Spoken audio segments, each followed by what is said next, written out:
Hi, I'm Ingrid Tomney. I'm the Director of Operations for Sagebrush Treatment Center. Today I'm going to give you a tour of our Vienna Residential home. Here we serve 8 clients, all men, in 7 private bedrooms. Today we'll be touring the house to show you the safety, security, and utility features. So follow me. I'd like to show you our beautiful home. We're here outside and you can see here's our parking lot. When you come to the facility, make sure you pull in and allow enough space for someone to come behind you. It's a horseshoe, so go ahead and put it all the way forward so that you can allow others to pull behind you. When parking, go ahead and pull in behind somebody else. It's better if there's room in the parking lot area to go ahead and park up here. I'd like people not to park on the road if there is room in the circle. Down here you'll see a red fire hydrant. Please don't park in front of that. You will get ticketed and possibly towed. Leave ample room between the fire hydrant and yourself so that emergency services can get here if needed.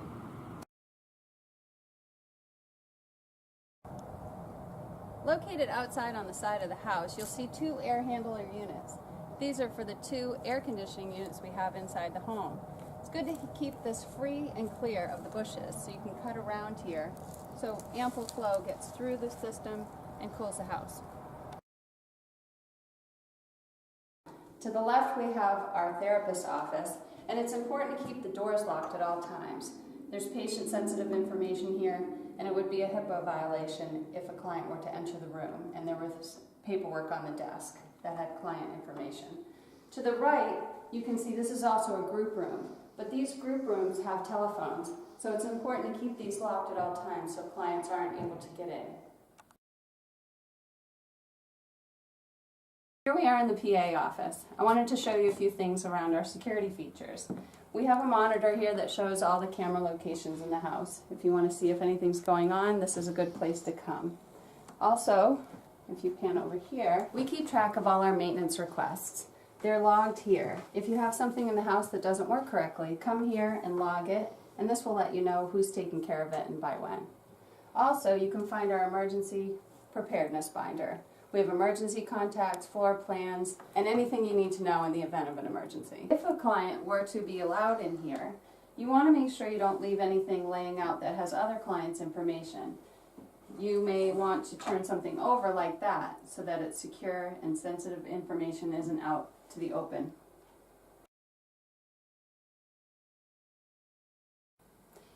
Here we are in front of the Client Resource Board. This is a great place for clients to come for information that they may need to know in an emergency, like fire. There's confidentiality information, how to report a safety concern to the Joint Commission, and some basic everyday features here. There's their chore list located here, what days they can do phone calls, and who the PA is assigned to them. Here we are in the living room, and the clients have access to see the program here up on the board.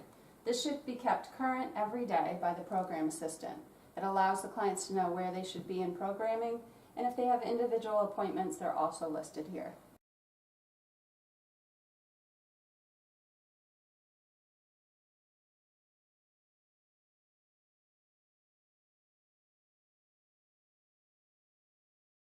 Here we are in the medication room. This is a secured area where only staff can come. No clients are allowed. If you come in a little closer, I can show you. This is where our client charts are kept. And they also have their medication bins here. We do identification on the back side. You'll see date of birth, last 4 of the social security number to identify each client every time they take medication. If you come over here to the right, you can see our medication safes. We have controlled medication as well as discontinued meds. It requires a PIN code to access. In our medication management training, you'll get a lot more detail of training than I'm going to go over right now, but I just wanted to point out that in addition to prescription medications, we do keep supplements located here. Also to the left over to this section, you can see some teas that we do give. They're herbal.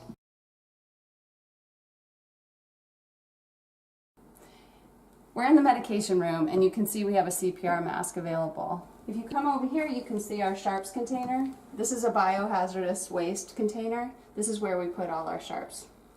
If you come down here, we do have first aid and emergency supplies.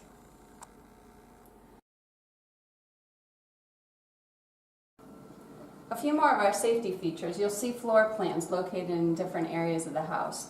This gives emergency exits, also to where to find the fire extinguisher. Also, in the event of an emergency or loss of power, you'll see we have a flashlight.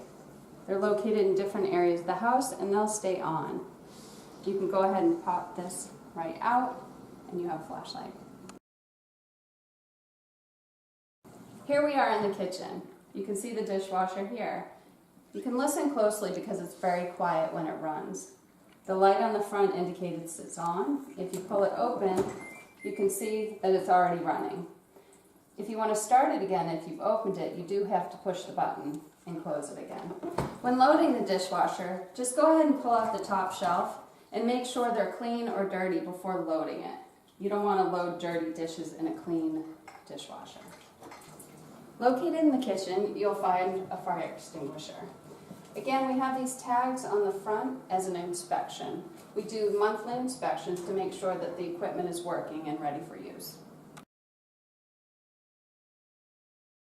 There's two emergency panels located in the house, one at the front door and one located here in the kitchen. In an event of an emergency, you can contact emergency services by hitting the plus sign. And you can see there's a panic button here and an emergency service button here. Go ahead and press and hold a button for more than 2 seconds and it will go ahead and call emergency services. We're in the main section of the house where you enter the front door, and I just wanted to show the security panel here as well. Again, in an emergency, you can hit the plus sign and you can call emergency services by holding these buttons down more than 2 seconds. Right now we're in the garage, and you can see by the sink here, we have a fire extinguisher located on the floor.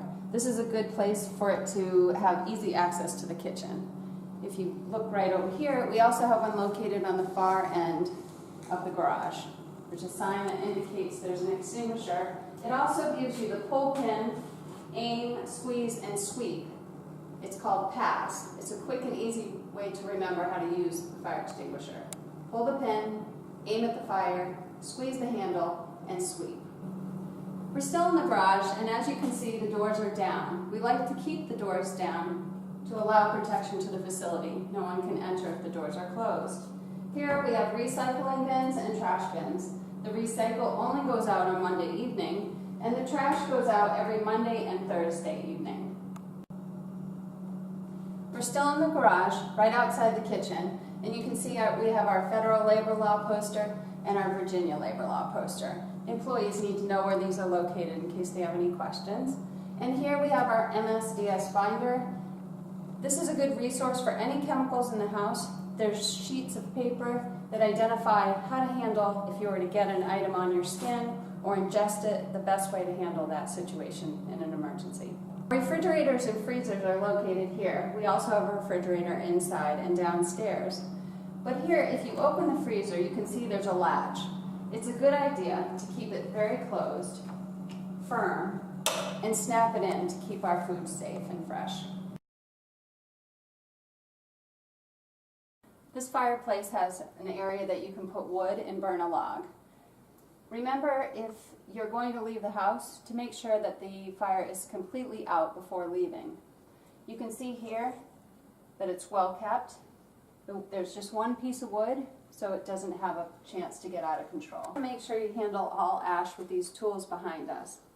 You'll only want to put ash in a metal container, nothing paper or cardboard, which will catch fire. You want to also make sure the flue is open so that air and smoke can get out through the chimney. If it's closed, the smoke will come back in through the house.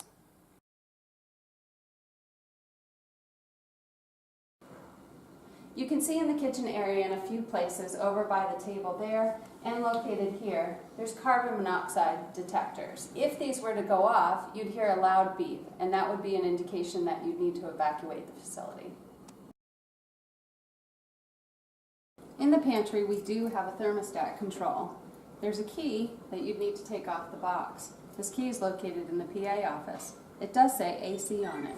The features of the thermostat are here. To the left, you'll see the temperature that's inside, 71 degrees.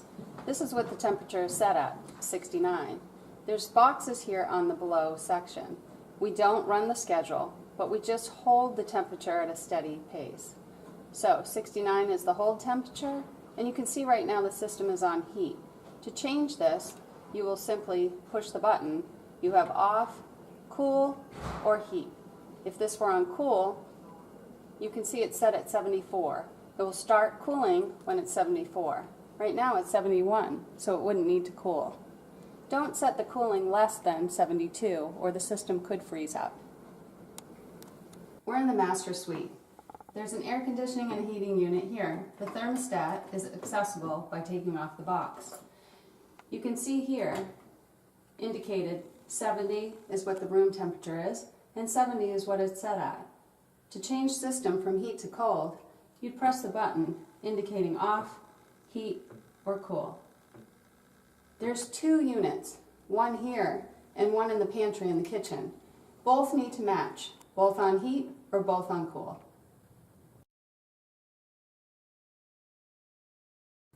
Here we are in the client bedroom, and on the back of the door you can see there's a floor plan. This also shows you where the emergency exits are. The primary exit out through this door and down the stairs through the front door, and also the window can be used for an emergency exit. There's also an indication where the fire extinguisher is. It's located right in the laundry room across from this bedroom. Here we are in the client's room. In order to operate the light overhead and the fan, you want to make sure the switches are on. And you come over here, and different fans in each room work a little bit differently, but if you pull this, you can see the light comes on. And this has different speeds. You just pull it each time you want to change the speed. To turn it off, you do the same thing.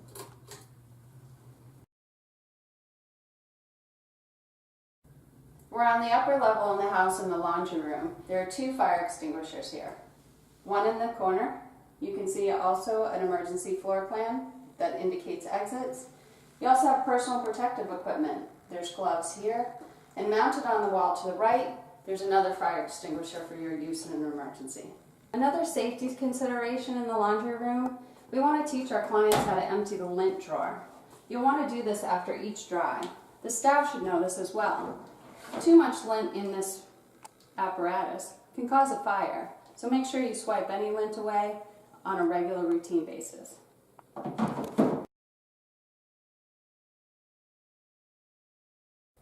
We're located in the hall here outside of Integrity.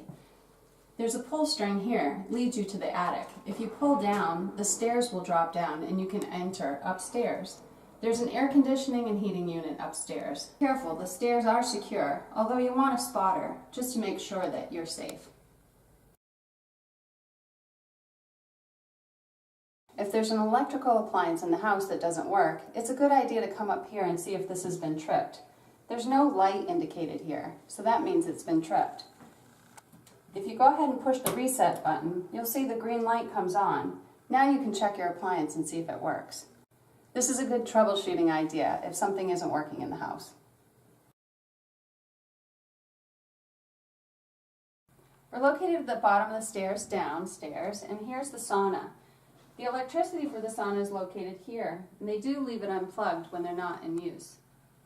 To use it, you plug it in, and inside there's a control panel. It's located right here to the left-hand side. That turns on and off the sauna. Here we are next to the sauna. You can see there's another fire extinguisher here.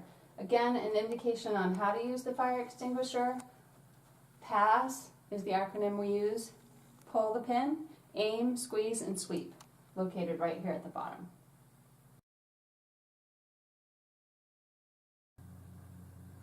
We're in the client bedroom Serenity, and you can see two electrical panels here. If you open them, this is where the circuit breakers are located.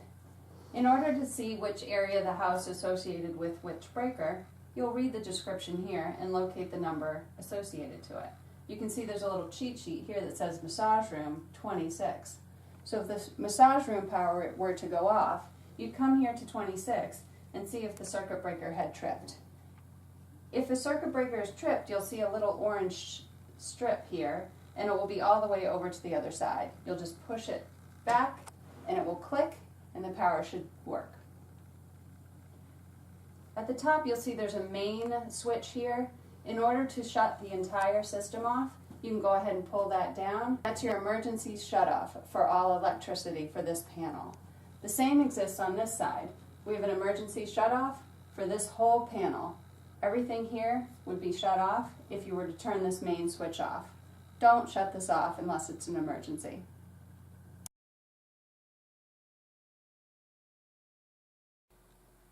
Here we are in the massage room. You can see there's a screen here protecting what's behind it. If you remove this, you can see we have some emergency shutoff valves here. The main water for the entire house is located here. There's a lever, just turn it to the side, shuts off the water. If you look above, you'll see the outside hose bib also has an emergency shutoff. In the winter we turn this off so it does not freeze.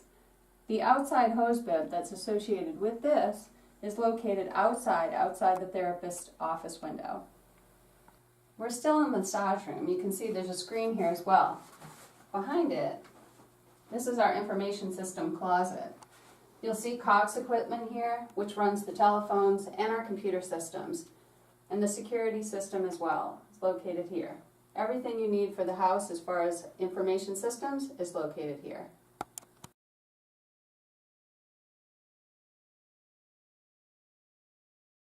Here we are in a client bathroom. I wanted to give you some troubleshooting tips if a toilet happened to be overflowing or working incorrectly.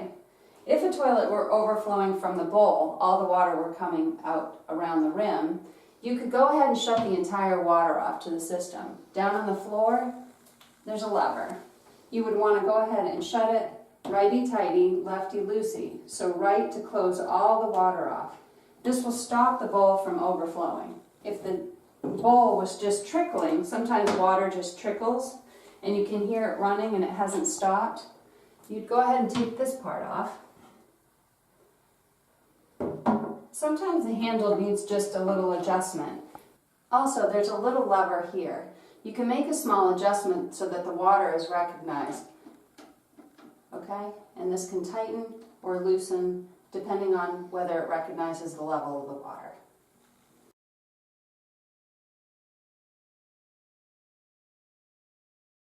Another security feature to be aware of in the house is our televisions. It is a smart television, so it does have access to the internet. So we keep all remote controls and anything that allows this TV to go on up in the PA office, so the clients don't have immediate access to the internet. Here we are located downstairs in the utility closet. There's a lot of things in here, especially emergency shutoff valves. Our air conditioning unit is here. There's an emergency gas shutoff to my left. On the right, there's also propane gas emergency shutoff valves. They're little red knobs you'll turn here and here. Above my head, you have the emergency shutoff valve for the outside hose bib. This outside hose bib is located right outside the back door.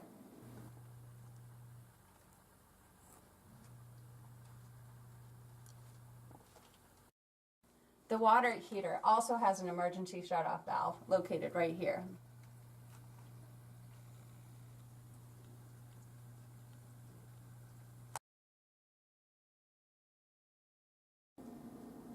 We're located downstairs in the art room, and here's another fire extinguisher. Again, use the acronym PASS for safe operation of the fire extinguisher.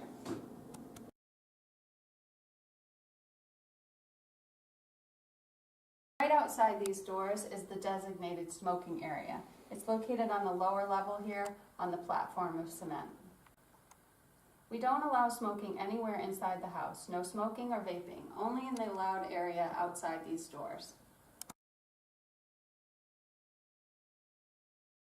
We're downstairs in the main group room.